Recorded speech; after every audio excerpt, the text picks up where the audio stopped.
శ్రీ లలితా సహస్రనామ శ్లోక వివరణ శ్లోకములు 45, 46.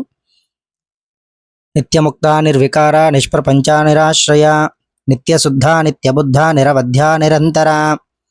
ఓం నిత్యముక్తాయే నమః.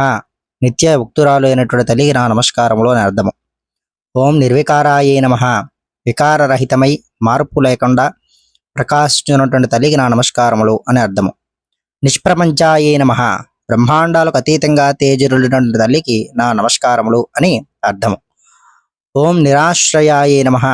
సర్వానికి తాను ఆశ్రయమైన తనకంటూ వేరే ఆశ్రయం లేని తల్లికి నా నమస్కారములు అని ఈ 147వ నామానికి అర్థము. 148వ నామము ఓం నిత్యశుద్ధాయే నమః. అంటే త్రికాలాలలోనూ మాలిన్యం లేకుండా నిత్య శుద్ధురాలైనటువంటి తల్లికి నా నమస్కారములు అని అర్థము. ఓం నిత్యబుద్ధాయే నమః.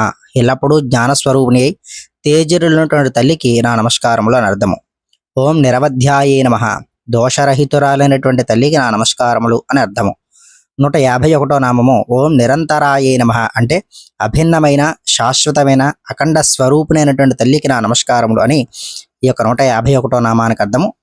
46వ నామము నిష్కారణ నిష్కలంక నిరుపాధిర్నిధీశ్వర నీరాగారాగ మధని నిర్మద మదనాశిని. 152వ నామము ఓం నిష్కారణాయే నమః.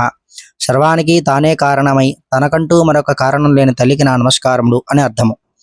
ఓం నిష్కలంకాయే నమః. కళంక అంటే పాప రహితురాలైనటువంటి తల్లికి నా నమస్కారములు అని అర్థము. 154వ నామము ఓం నిరుపాధయే నమః. ఉపాధులు లేని అంటే భేద బుద్ధి లేని తల్లికి నా నమస్కారములు అని అర్థము. 155వ నామము ఓం నిరీశ్వరాయే నమః. సర్వేశ్వరి కావున తనకంటూ ఈశ్వరుడు లేని తల్లికి నా నమస్కారములు అని అర్థము. ఓం నిరాగాయే నమః. రాగరహితమై అంటే కోరికలు లేక వెలుగొందుతున్నటువంటి తల్లికి నా నమస్కారములు అని అర్థము. 157వ నామము ఓం రాగమధన్యే నమః. భక్తుల రాగద్వేషాలను మధించే అంటే నాశనం చేసే తల్లికి నా నమస్కారములు అని అర్థము. అలాగే ఓం నిర్మదాయే నమః. మధ అంటే గర్వరహితురాలైనటువంటి తల్లికి నా నమస్కారములు అని అర్థము. 159వ నామము ఓం మదనాశిన్యే నమః. భక్తులలోని మదాన్ని అంటే గర్వాన్ని నశింపజేసేటువంటి తల్లికి నా నమస్కారములు అని ఈ యొక్క 46వ శ్లోకానికి అర్థముగా చెప్పుకోవచ్చు. వేరొక శ్లోకము అర్థముతో మరలా వీడియోలో కలుసుకుందాం.